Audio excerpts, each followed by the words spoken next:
Astaghfirullah. Bismillahirrahmanirrahim. Assalamualaikum warahmatullahi wabarakatuh.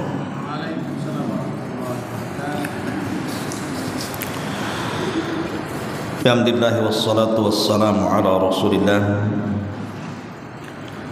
wa ala alihi wa sahbihi wa mawalah wa la hawla wa la quwwata illa billahi wa ba'du. Alhamdulillah, di pagi menjelang siang ini kita masih bisa duduk untuk menghadiri majelis ilmu di Masjid Nidaul Ilmi. Salawat dan juga salam kita hadiahkan kepada Rasul kita Nabi besar Muhammad sallallahu alaihi wa ala alihi wasallam. Pembahasan di pagi menjelang siang ini kita akan membahas tentang dosa-dosa yang bisa menggugurkan pahala, bahkan sebagiannya bisa menggugurkan seluruh pahala. Dosa apa ini? Ma'asyiral muslimat yang dimuliakan Allah Subhanahu wa taala, kita tahu bahwa kita sebagai hamba Allah Subhanahu wa taala yang Allah ciptakan dengan tujuan untuk beribadah kepada Allah. Artinya bahwa kita hidup ini diperintahkan untuk banyak beramal saleh dan berusaha untuk mengikhlaskan semua amal saleh itu untuk Allah Subhanahu wa taala. Dan kita tahu bahwa Allah Subhanahu wa taala sudah mentakdirkan bahwa setiap yang melakukan kebaikan, ibadah ataupun amal-amal saleh, di sana ada iblis dan syaitan yang sangat tidak suka dengan perbuatan itu,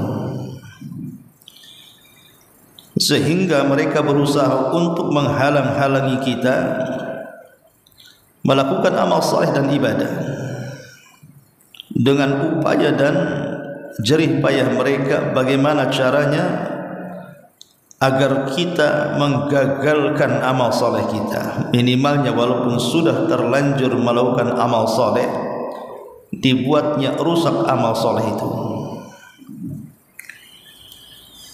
Ma'asyiral muslimat yang dimuliakan Allah Subhanahu wa taala, melakukan amal saleh seperti seseorang melaksanakan salat, puasa, sedekah dan ibadah-ibadah yang lainnya, terkadang oleh sebagian orang itu mudah dilakukan, walaupun oleh sebagian orang mungkin sulit dilakukan. Tetapi bagi orang-orang yang mudah melakukan perbuatan kebaikan itu dan ibadah kepada Allah Subhanahu wa taala, belum tentu mereka sanggup menjaga pahala yang sudah mereka dapati dari amal saleh itu. Dengan kata lain, beramal itu mudah, tapi menjaga amal itu belum tentu. Karena sadar ataupun tidak di masyarakat kita ini, terkadang ada di sebagian kita melakukan amalan-amalan yang justru membatalkan pahala yang sudah kita dapat dalam bentuk dosa-dosa, yang dosa ini juga bertingkat-tingkat. Ada yang paling besar dan ada yang dosa besar. Baik, kita akan sebutkan dosa apa yang bisa menggugurkan, di mana sebagian dosa bisa menggugurkan pahala secara keseluruhan dan sebagian dosa boleh jadi tidak menggugurkan pahala secara keseluruhan. Yang pertama, al-isyraku billah, kesyirikan kepada Allah Subhanahu wa taala. Allah Subhanahu wa taala berfirman, laqad uhiya ilaika wa ilal ladzina min qablika la in asyrakta la yahbatanna 'amaluka wa la takunanna minal khasirin.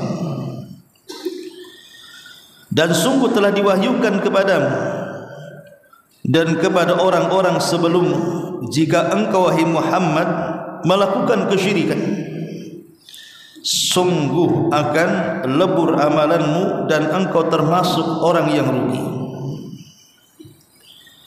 Kalau ayat ini menegur Nabi kita Muhammad sallallahu alaihi wasallam, kalau sekelas Nabi sallallahu alaihi wasallam saja melakukan kesyirikan, habis semua amalnya dan dia termasuk orang-orang yang rugi, padahal predikat dia seorang nabi dan rasul, bahkan dosanya sudah diampuni yang telah, yang sedang dan yang akan datang. Tetapi kalau seorang Muhammad, Nabi kita Muhammad sallallahu alaihi wasallam melakukan kesyirikan, tidak ada yang selamat. Walaupun dia Muhammad sebagai nabi dan rasul, kalau dia melakukan kesyirikan tetap gugur amalannya dan dia termasuk orang yang rugi. Subhanallah, sekelas Nabi saja diancam oleh Allah Subhanahu wa taala, apatah lagi kita. Ini yang pertama. Yang kedua, ar-riddatu, seseorang murtad dari agama. Allah Subhanahu wa taala berfirman di dalam Al-Qur'anul Karim surah Al-Baqarah ayat 217, wa man yartadid minkum an dinihi fayamut wa huwa kafir fa ulaika habitat a'maluhum fid dunya wal akhirah wa ulaika ashabun nar hum fiha khalidun. Maka siapapun yang murtad di antara kalian dari agamanya, kemudian dia mati dalam kondisi kafir, maka mereka orang-orang yang akan gugur seluruh amalan mereka baik di dunia atau di akhirat, dan mereka adalah orang-orang yang layak masuk neraka dan dikekalkan di dalamnya. Lihat di sini Allah Subhanahu wa taala mengatakan faulaika habitat a'maluhum, maka amal-amal mereka sia-sia, akan dihancurkan oleh Allah Subhanahu wa taala. Maka murtad ini bukan perkara biasa. Akan tetapi ketika zaman itu jauh dari Nabi dan jauh daripada ilmu dan menyebarnya kejahilan, murtad ini terkadang dianggap biasa. Murtad ini terkadang seolah-olah orangnya tidak merasa itu dosa besar yang menghilangkan semua amalan. Lihat di Batam ini saja, banyak orang-orang yang murtad itu karena faktor ekonomi, entah karena faktor pernikahan, mungkin suaminya orang bule sana, atau orang-orang kaya yang non muslim menikah hanya karena harta, hanya karena rumah mewah, hanya karena kendaraan megah, hanya karena tanah luas dan begitu seterusnya. Dan itu terjadi. Banyak sekali kasus-kasus orang yang pindah agama di sini. Mereka tidak sadar bahwa orang murtad itu habitat a'malu, habis amal mereka. Kemudian yang ketiga, al-kufru bi ayatillahi azza wa jalla wa qatlul anbiya wa qatlul ladzi ya'muruna bil ma'ruf minan nas. Kufur dengan ayat-ayat Allah, membunuh para nabi atau membunuh orang-orang yang memerintahkan kepada kebaikan dari kalangan manusia. Dan itu disebutkan di dalam Al-Quran surah Al-Imran ayat 2122, di mana Allah Subhanahu wa taala mengatakan innal ladzina yakfuruna bi ayatillah wa yaqtuluna an-nabiyyina bighairi haqq wa yaqtuluna alladhina ya'muruna bil qisti minan nas fabashshirhum bi'adzabin alim ulaika alladhina habitat a'maluhum fid dunya wal akhirah wa ma lahum min nasirin.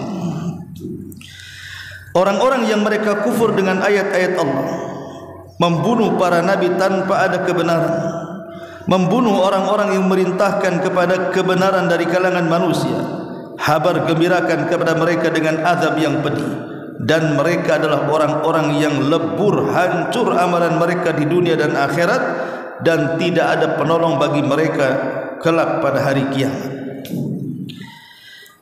Ini yang ketiga, kufur dengan ayat-ayat Allah Subhanahu wa taala.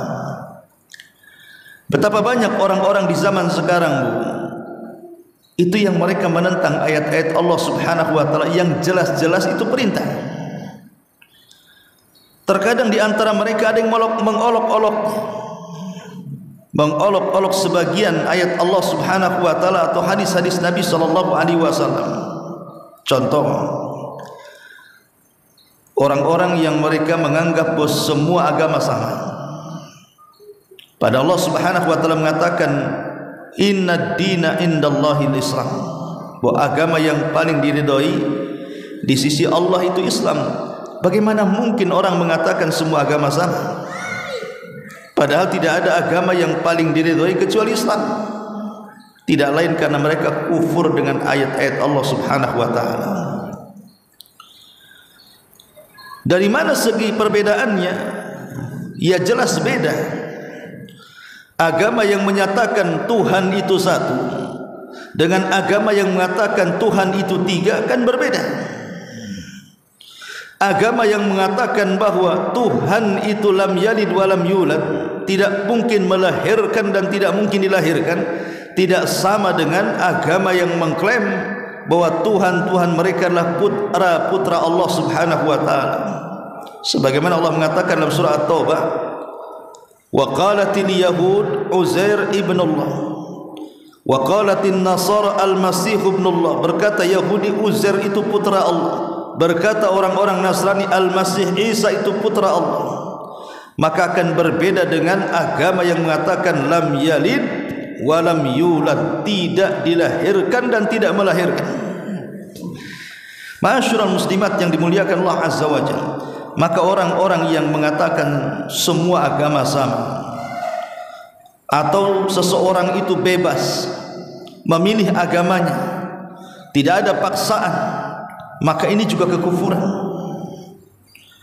Atau mengolok-olok agama baik dengan lisannya baik dengan perbuatannya, seperti menginjak Al-Quran baik secara hakiki diinjaknya dengan kakinya atau secara ma'nawi memperolok-olok Al-Quranul Karim dengan mengubah-ubah makna-makna atau tafsir-tafsir ayat jauh daripada penafsiran yang benar, yang menyimpang dari penafsiran para ulama Rabbani.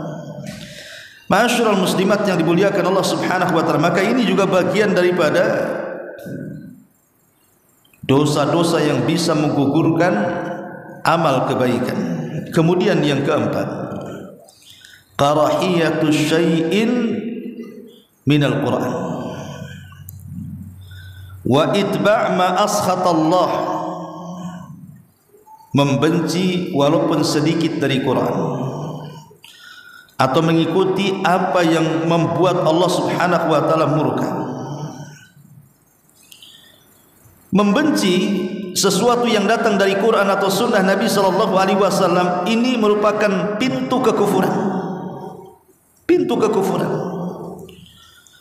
Ada orang yang berpakaian syar'i, menutup aurat, sebagiannya mungkin pakai cadar, pakai niqab dan yang sejenisnya. Kemudian dicaci, dicela. Itu pakaian apa itu? Pakaian kayak ninja-ninja. Pakaian apa itu? Buat harodang saja. Pakaian apa itu? Cantik-cantik sayang dibungkus, macam-macam. Jadi orang yang membenci syariat Allah Subhanahu wa taala, seperti umpamanya ketika Islam menjelaskan tentang hukum hudud, bahwa yang maling potong tangan, yang berzina kalau dia sudah menikah dirajam sampai mati, kalau dia belum menikah didera 100 kali. Atau mungkin ketika orang-orang yang mereka minum khamar, juga ada hukumannya dalam Islam. Tiba-tiba dikatakan potong tangan, hukum rajam dan yang lainnya. Itu perbuatan sadis, bengis yang tidak berperi kemanusiaan, bahkan menolak hak asasi manusia. Ditabrak-tabrakannya hukum Allah dengan hak asasi manusia karena kebenciannya. Atau orang-orang yang berjanggut dicela, terkadang disamakan dengan binatang. Atau ada orang yang kemudian mengangkat sebagian kain di kakinya sehingga di atas mata kaki, diejeknya sehabis-habisnya dan lain sebagainya. Jadi orang yang membenci sedikit saja dari Quran atau dari sunnah Nabi SAW dan mengikuti apa yang membuat Allah murka, maka ini bagian daripada menggugurkan amalannya. Allah katakan dalam surah Muhammad, dzalika bi annahum karihu ma anzalallahu fa ahbata a'maluhum. Itulah ketika mereka sangat membenci apa yang Allah Subhanahu wa taala turunkan, maka amal-amal mereka digugurkan Allah Subhanahu wa taala. Maka jangan sampai kita ini membenci sedikit pun dari Al-Quran dan Sunnah Nabi sallallahu alaihi wasallam, karena akibatnya fatal, bisa menggugurkan amal kita. Kemudian yang kelima, an-nifaq, perbuatan nifaq, kemunafikan, menampakkan keislaman tapi menyembunyikan kekafiran.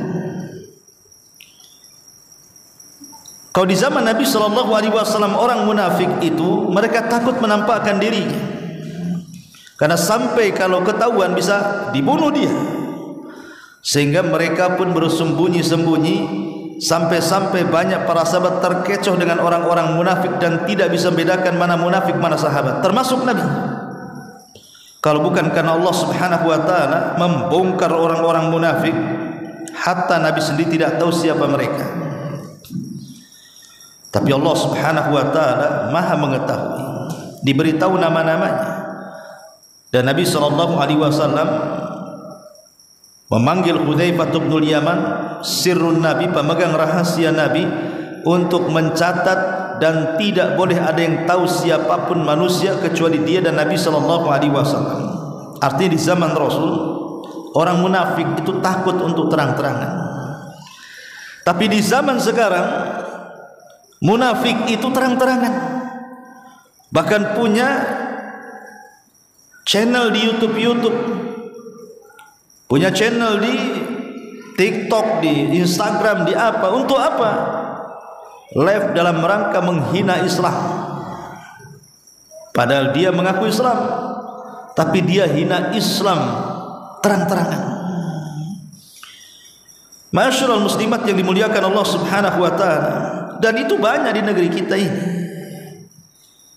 Orang-orang yang kemudian membuat khurafat-khurafat dalam Islam, menyuruh manusia untuk meminta-minta di kuburan, menyuruh manusia untuk percaya dengan kisah-kisah khurafat dan begitu seterusnya. Anda sedang merusak Islam atau sedang memperbaiki Islam? Ma'asyiral muslimat yang dimuliakan Allah Azza wa Jalla. Kemudian yang keenam, musyaqqaqatur Rasul sallallahu alaihi wasallam atau mukhalafatu awamirihi. Orang yang berusaha untuk menyelisihi Rasul atau perintah-perintah Rasulullah sallallahu alaihi wasallam. Allah Subhanahu wa taala berfirman, innal ladzina kafaru wa saddu an sabilillah wa syaqqur rasula min ba'di ma tabayyana lahumul huda lan yadhurrullaha syai'a wa sayuhbitu a'malahum. Sesungguhnya orang-orang kafir, orang-orang yang mereka menghalang-halangi manusia dari jalan Allah dan mereka menentang Rasul setelah datang keterangan petunjuk bagi mereka, perbuatan mereka tidak memadaratkan Allah sedikit pun dan Allah akan menggugurkan amalan. Maka menentang perintah Rasul walaupun Nabi SAW sudah tiada, tetap fatal akibat. Jangan menentang. Ketika Nabi SAW memerintahkan agar kita jangan meninggalkan solat 5 waktu, maka jangan pernah meninggalkan solat 5 waktu. Karena kalau seandainya kita sampai meninggalkan solat, itu bisa menjurus kepada kekufuran. Ataupun orang yang sudah layak haji untuk haji, orang yang sudah mampu untuk zakat maka zakatkan. Ada orang yang sanggup untuk berpuasa Ramadan maka wajib berpuasa. Apapun perintah Nabi SAW, maka jangan sampai kemudian kita selisih, karena menyelisihi perintah Nabi SAW bisa menggugurkan amalan. Ma'asyiral muslimat yang dimuliakan Allah Subhanahu wa taala, ini 6 perkara yang berat-berat. Jadi 6 perkara yang saya sebutkan di sini, ini dosa-dosa yang paling berat yang akan menggugurkan keseluruhan amal. Di sana ada dosa-dosa juga bisa menggugurkan amalan, tapi tingkatnya di bawah. Pertama, hasad. Orang yang hasad, yang bercita-cita supaya kenikmatan yang Allah berikan kepada orang lain hilang dan berpindah kepadanya, atau berangan-angan agar kenikmatan orang lain hancur walaupun tanpa harus berpindah kepadanya. Dua-duanya hasad. Dan hasad ini penyakit masyarakat, penyakit yang terkadang tidak ada yang sanggup lepas, sampai kepada orang-orang yang sudah hijrah sekalipun masih juga bisa hasad. Okelah kalau orang-orang awam yang mereka jarang hadir di majelis ilmu, yang belum hijrah, mungkin bahasa kita mungkin kurang ilmu, sehingga mereka masih menampakkan hasad mereka. Tapi kalau orang sudah ngaji kan aneh, kalau di hatinya ada hasad itu aneh. Karena hasad ini kata Nabi SAW, iyyakum wal hasad, hati-hati kau jangan hasad. Fa innal hasada ya'kulul hasanati kama ta'kulun narul hatab. Hati-hati jangan hasad, karena hasad itu bisa memakan kebaikan seperti kayu bakar, seperti api melahap kayu bakar. Cobalah ibu bawa kayu bakar ditumpukan, kemudian ditaruh api di situ, hitungan beberapa waktu saja sudah habis seperti debu. Itulah bahayanya hasad. Memang hasad itu tidak mungkin lepas dari manusia. Saya, ibu, siapapun pasti ada hasad. Tapi ulama mengatakan orang yang baik pasti menyembunyikan hasadnya, tapi orang yang jahat pasti menampakkan hasadnya. Maksud orang baik menyembunyikan hasadnya apa? Dan maksud orang jahat menampakkan hasadnya itu apa? Maksudnya orang baik menyembunyikan hasadnya, ya memang dia hasad kepada tetangganya, tapi tidak pernah dibicarakan. Cukup antara dia yang tahu, orang lain tidak ada yang tahu. Tetapi orang jahat menampakkan hasadnya, dia tampakkan hasadnya dengan ucapannya, dengan gibahnya, dengan namimahnya, dengan menghasutnya. menjelek-jelekan, menceritakan kepada orang lain. Maka itulah yang disebut bahwa al-la'imu yudhir hasadah. Adapun orang-orang yang lain, yang jelek, yang jahat, itu suka menampakkan hasadnya. Adapun orang baik, maka dia akan menyembunyikan hasadnya. Dia tidak akan, memang dia hasad dalam hatinya ketika melihat kekayaan yang Allah anugerahkan kepada orang lain, tapi mulutnya tidak bicara. Dia tidak menggibah, dia tidak menghina, dia tidak mengadu domba. Cukuplah hanya yang tahu Allah Subhanahu wa ta'ala. Itu artinya menyembunyikan hasad. Tapi kalau sampai menampakkan dengan menggibahnya, mencacinya, memakinya, menghasutnya, apalagi sampai membuat makar kepadanya, inilah hasad yang terlarang. Karena ini penyakit pertama yang ada di langit dan penyakit pertama yang ada di bumi. Kemudian yang kedua, ar-riya. Dalam beramal ingin dipandang orang, dalam beramal ingin dipuji orang, dalam beramal ingin didengar orang. Riya. Allah Subhanahu wa ta'ala berfirman, "Man kana yuridul hayatad dunya wa zinataha nuwaffi ilaihim a'maluhum fiha wa hum fiha la yubkhasun. Ulaika alladzina laysa lahum fil akhirati illa nar wa habita ma sana'u fiha wa batilu ma kanu ya'malun." Di dalam surah Hud ayat 15-16 Allah mengatakan, siapapun yang menghendaki kehidupan dunia dalam amalannya atau perhiasannya, kami akan cukupkan amalan mereka di dalamnya dan mereka tidak mungkin dirugikan. Tapi mereka orang-orang yang tidak akan ada balasan di akhirat kecuali neraka, dan akan digugurkan apa yang mereka telah lakukan di dalamnya, dan semua amalnya dianggap batil di sisi Allah Subhanahu wa ta'ala. Subhanallah. Riya ini juga tak kalah bahayanya dibandingkan hasad. Bahkan ini penyakit yang dikhawatirkan Nabi SAW. Karena riya ini sadar ataupun tidak sadar, Bu, ini penyakit-penyakit tersembunyi. Karena riya ini terkadang datangnya itu tiba-tiba, begitu saja, tahu-tahu datang saja. Ketika ibu sudah ikhlas dari rumah itu memang ingin sedekah, di tengah jalan nampak berjumpa dengan kawan.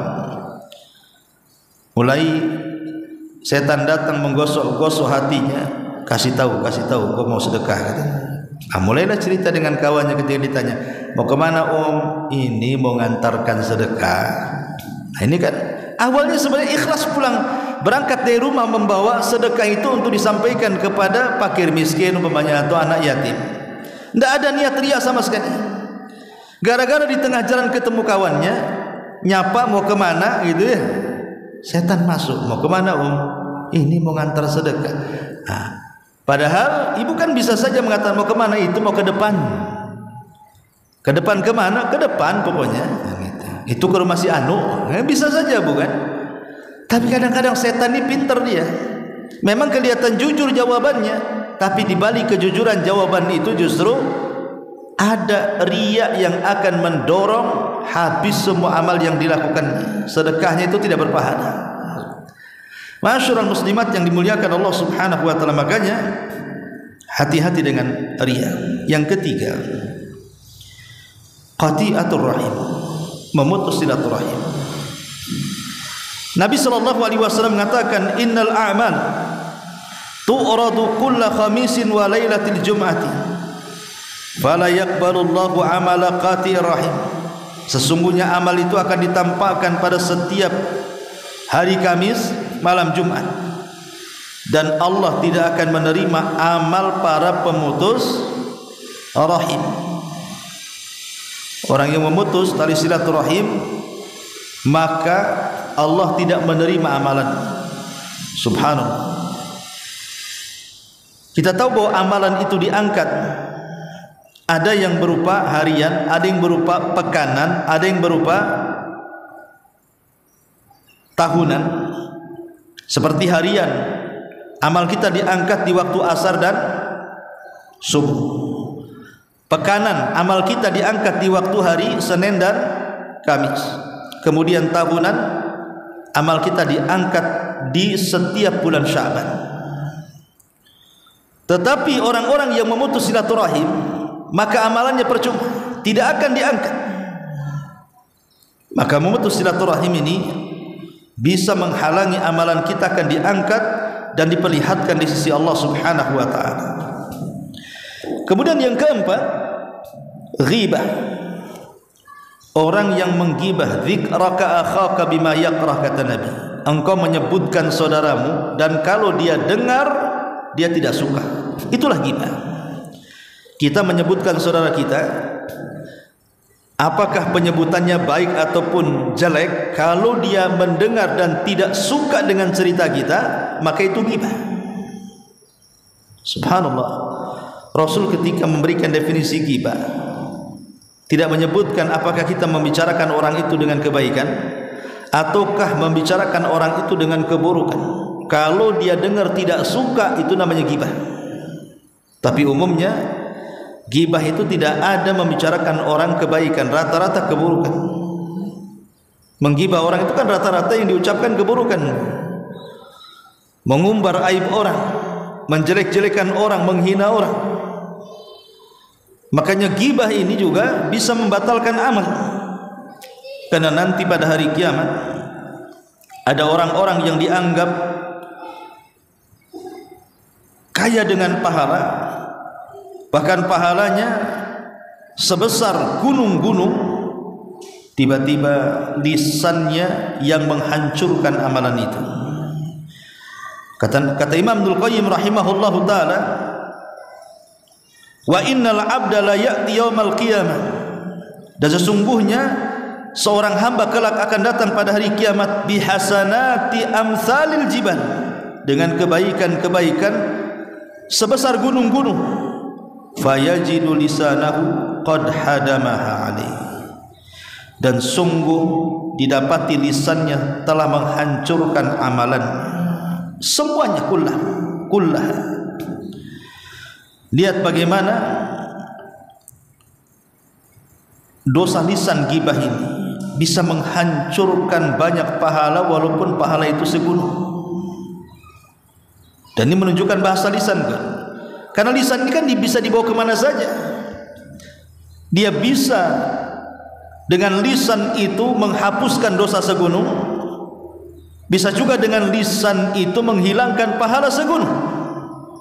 Seperti orang yang banyak berzikir, itu bisa menghilangkan dosa-dosa walaupun menggunung-gunung besarnya. Tapi lisan ini juga bisa menghabiskan amalannya walaupun bergunung-gunung, seperti ghibah contohnya. Ma'asyiral muslimat yang dimuliakan Allah Subhanahu wa taala. Kemudian selanjutnya yang nomor 6, tarkus salatil asri, meninggalkan salat asar. Hati-hati meninggalkan salat asar, karena salat asar ini adalah satu di antara 5 salat yang disebut dengan salatul wusta, yang Allah katakan hafizu ala salawati was salatil wusta, jaga oleh kalian 5 waktu salat, terutama salat wusta. Kata Rasul, man taraka salatal asri faqad habita amaluhu, siapapun yang meninggalkan salat asar maka habis amalannya, kata Nabi. Maka jangan sampai meninggalkan salat asar. Kemudian juga yang ke-7, ujub. Ke-6, yang ke-6 adalah ujub. Ujub itu artinya merasa bangga dengan amalan. Makanya ada istilah para ulama, kalau ada orang yang tidak pernah bermaksiat, hidupnya dihabiskan untuk beribadah, tapi dia merasa ujub dengan amalannya, itu tidak lebih baik dibandingkan orang yang bergelimang dengan dosa tapi dia selalu menangis dan ingin bertobat. Saya ulangi, ada orang yang menghabiskan hidupnya untuk ketaatan, solat tidak pernah tinggal, puasa tidak pernah tinggal, tahajud tidak pernah tinggal, sedekah tidak pernah tinggal, silaturahim, sebutkan kebaikan, dia tidak pernah tinggal. sempurna dengan kebaikan, tapi hatinya ujub, merasa lebih hebat dibandingkan orang, merasa lebih baik dibandingkan orang. Yang seperti ini, kata Rasul, kata para ulama, tidak lebih baik dibandingkan orang yang bergelimang dengan dosa tetapi selalu menangis karena takut kepada Allah dan ingin bertobat. Karena ujub ini adalah perbuatan iblis, dosanya iblis yang mengatakan di hadapan Adam, ana khairum minhu, saya lebih baik dibandingkan si Adam. Ujub. Maka jangan sampai ujub. Kemudian yang nomor 7, at-ta'ali 'ala Allah. At-ta'ali 'ala Allah, kurang ajar dengan Allah Subhanahu wa taala atau melampaui batas dari batasan yang Allah sudah batasi. Seperti mudah memponis orang, merasa kita lebih baik dari orang, akhirnya kita ponis orang. Si anu itu sholat pun tidak, langsung neraka dia. Si anu bakhil, nggak pernah lihat sedekah, neraka dia. Jadi memponis-ponis orang, dimasukkan ke neraka. Ini bahaya, karena yang berhak memasukkan orang ke neraka bukan kita, Allah Subhanahu wa taala, Dia yang punya neraka. Makanya kenapa Nabi sallallahu alaihi wasallam ketika menjelaskan tentang dua manusia, yang satu ahli ibadah, yang satu ahli maksiat, yang ahli ibadah ini mengatakan kepada ahli maksiat, wallahi la yaghfirullahu lak aw wallahi la yunjika minan nar. Demi Allah, Allah tidak akan mengampuni dosamu, atau demi Allah, Allah tidak akan mengeluarkan kamu dari api neraka. Maka setelah keduanya meninggal, yang ahli ibadah Allah masukkan ke neraka, yang ahli maksiat Allah masukkan ke surga. Kenapa? Karena kemaksiatannya tidak sampai kepada tingkat kufur dan syirik. Dia masih bisa bertobat, dan tahta masyiatillah, dosanya masih di bawah kehendak Allah. Kalau Allah mau, Allah ampuni, kalau Allah mau, Allah tidak ampuni. Tapi orang ini sudah memponis orang, Allah tidak akan mengampuni dan Allah akan masukkan dia ke neraka, padahal dia tidak tahu bahwa Allah justru mengampuni dan masukkan ke surga. Itu namanya at-ta'adi 'ala Allah, sombong dengan Allah Subhanahu wa ta'ala. Kemudian yang nomor 8 juga at-takdzibil qadar, mendustakan takdir. Kalau seandainya ibu tertimpa musibah, kenapa si aku saja ketimpa? Kalau melihat anak kita sakit, anak orang sehat, kenapa si anak aku sakit, anak orang sehat?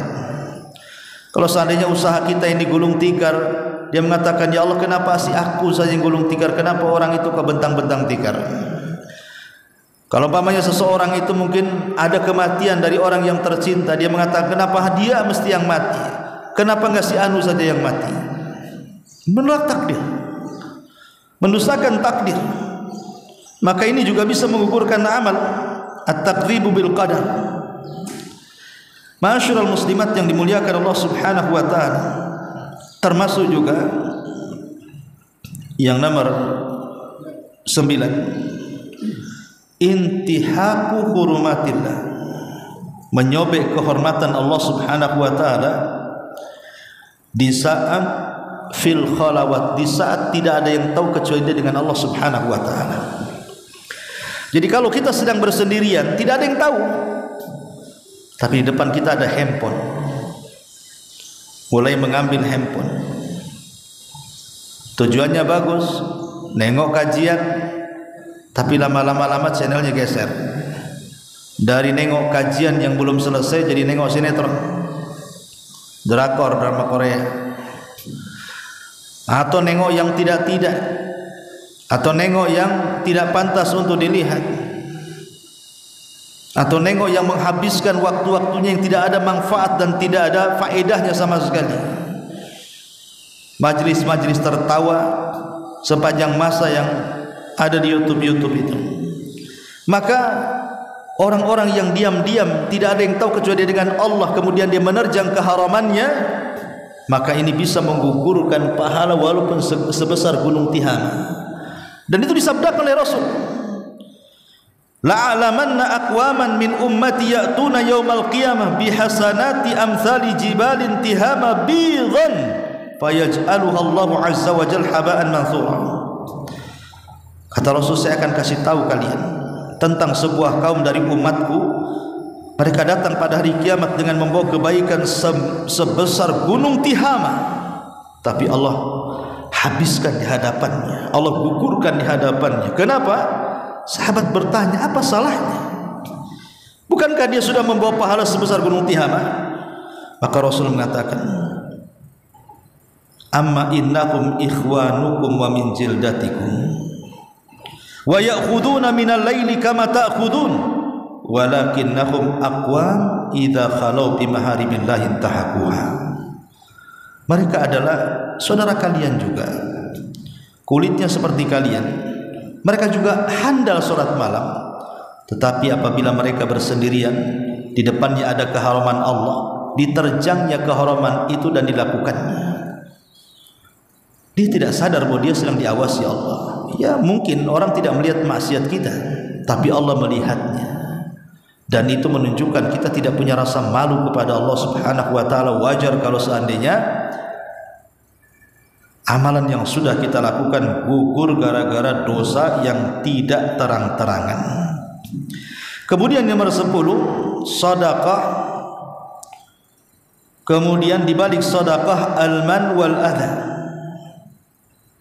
Di balik sedekah itu mengungkit-ungkit dan menyakiti orang yang disedekahinya, alias mengungkit-ungkit sedekah atau menyakiti orang lain dengan sedekah.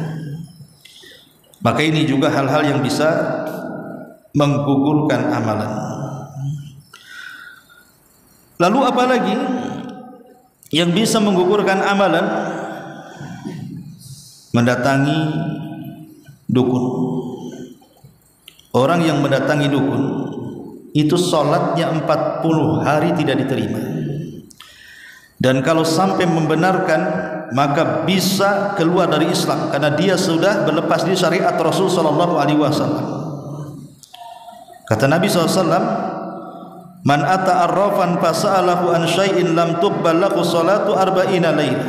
Siapa yang datang ke arraf, tukang ramal, kemudian bertanya tentang sesuatu, belum membenarkan tapi sholatnya 40 hari sudah ditolak, maka jangan datang ke dukun, jangan percaya dengan dukun. Kemudian yang nomor 11, memelihara anjing. Ibu jangan memelihara anjing, selucu apapun anjing tetap lucu anak ibu. Walaupun anjing itu anjing kecil, lebih kecil dari kucing, lebih lucu dari kucing, lebih pintar dari kucing, yang namanya anjing tetap anjing, tidak boleh dirawat karena itu binatang najis. Ini lihat bagaimana Rasul mengatakan, manik tana kalban laisa bikalbi saydin wala masyiatin wala ardin fa innahu yanqusu min ajrihi qiratan yaumal qiyamah, qiratan kulla yaumin. Barang siapa yang merawat anjing, menjaga anjing, padahal bukan anjing untuk berburu, padahal bukan anjing untuk menjaga hewan, padahal bukan anjing untuk menjaga tanah, kecuali setiap hari pahalanya dikurangi 2 qirat, dan 1 qirat itu besarnya segunung Uhud. Berarti 2 qirat besarnya 2 gunung Uhud. Lihat, pahala jelas hilang setiap hari 2 gunung Uhud, padahal amal kita dalam sehari belum tentu dapat seperti gunung Uhud. Maka jangan memelihara anjing, kecuali 1 anjing berburu, 2 anjing untuk menjaga binatang yang lain seperti peliharaan kambing, penggembala butuh anjing untuk supaya merawat mereka, atau menjaga tanah, menjaga rumah untuk supaya tidak ada maling dan begitu seterusnya. Maka selain anjing-anjing ini tidak boleh dirawat.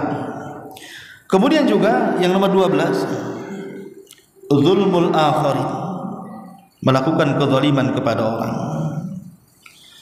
Melakukan kezaliman kepada orang seperti mencaci orang, memaki orang, merendahkan orang, menggibah orang, namimah dengan orang, atau dengan fisik memukul, menendang, meludahi, atau bahkan nyawanya diambil dia, dibunuhnya orang itu. maka kezaliman akan menjadi kebangkrutan pahala pada hari kiamat.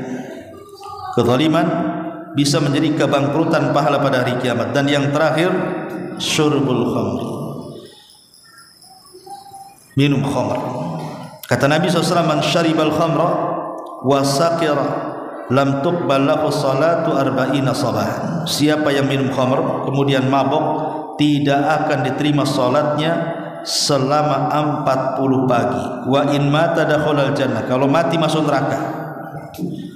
Fa in taba taballah, tapi kalau dia bertobat Allah terima tobatnya. Inilah di antara dosa-dosa yang bisa menggugurkan amal, baik di dalamnya menggugurkan amal secara keseluruhan atau boleh jadi sebagian. Wallahu a'lam bishawab. Sebelum saya tutup, mungkin ada yang bertanya, silakan.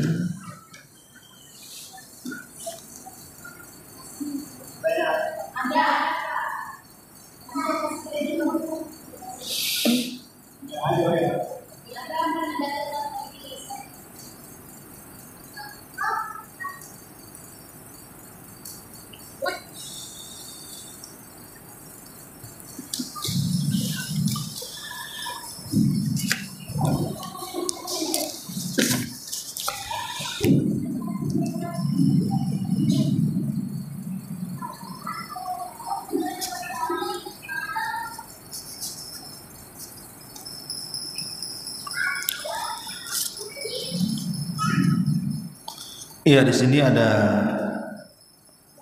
dua pertanyaan. Bagaimana tata cara sujud sahwi ketika kita lupa akan hitungan rakaat salat? Apakah dilaksanakan sebelum salam atau setelah salam? Syukran, barakallahu fikum, barakallahu fikum. Taib. Tentang masalah tata cara sujud sahwi, kita tahu bahwa sujud sahwi itu penyebabnya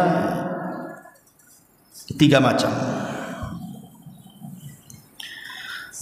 Pertama karena penambahan, yang kedua karena pengurangan, yang ketiga karena keraguan. Yang menyebabkan orang sujud sahwi itu 3: menambah salat, menambah rukun gitu ya, rakaat, atau mengurangi, atau ragu-ragu. Nah, di situ disyariatkan sujud sahwi. Lalu bagaimana caranya? Apakah sujud itu setelah salam atau sebelum salam? Maka kita katakan lihat kesalahannya. Kalau kesalahannya dalam rangka penambahan, karena ada penambahan dalam sholat, sudah zuhur 4 rakaat, ibu tambah pula 5 rakaat, maka kalau seperti ini dilakukan setelah salam.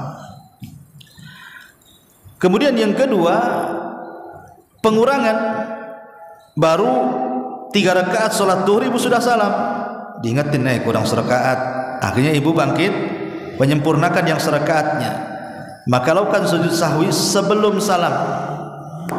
Itulah bedanya. Kalau penambahan setelah salam, kalau pengurangan sebelum salam. Wallahu a'lam. Adapun pertanyaan yang kedua, Ustaz, uzur apa saja yang membolehkan kita menjama dan mengqasar salat? Karena kesibukan tidak melihat jam hingga terlewat waktu sholat zuhur. Karena teringat sudah hampir masuk waktu sholat asar, apakah hal itu termasuk dosa yang bisa menghilangkan pahala? Harus dibedakan antara qasar dan jama, Bu ya. Kalau qasar itu hak musafir. Ingat, qasar itu dia adalah hak orang yang safar. Orang yang mukim tidak boleh qasar. Kayak kita ini kan tidak kemana-mana, di rumah nggak boleh qasar, karena qasar itu hak musafir, boleh dilakukan ketika safar saja. Tapi kalau jama itu tidak mesti safar, orang mukim pun boleh melakukannya karena jama' itu terkait dua-duanya, bisa dilakukan ketika safar, bisa dilakukan ketika mukim. Seperti umpamanya ketika dia safar, maka safar itu membolehkan seseorang jama'. Ataupun orang sakit dengan sakit yang parah sehingga kurang istirahat, kalau setiap waktu dia bangun, setiap waktu bangun, minum berwudu kemudian salat, sehingga mengganggu istirahat dia, sehingga melambatkan kepulihannya, melambatkan memulihkan dia dari kesehatannya, maka boleh dijama' supaya cukup istirahatnya dan supaya cepat sembuh. Atau mungkin kita berada di tempat yang banyak najisnya, umpamanya di tempat pembuangan sampah, kita tidak bisa keluar dari situ, maka kita boleh menjama'.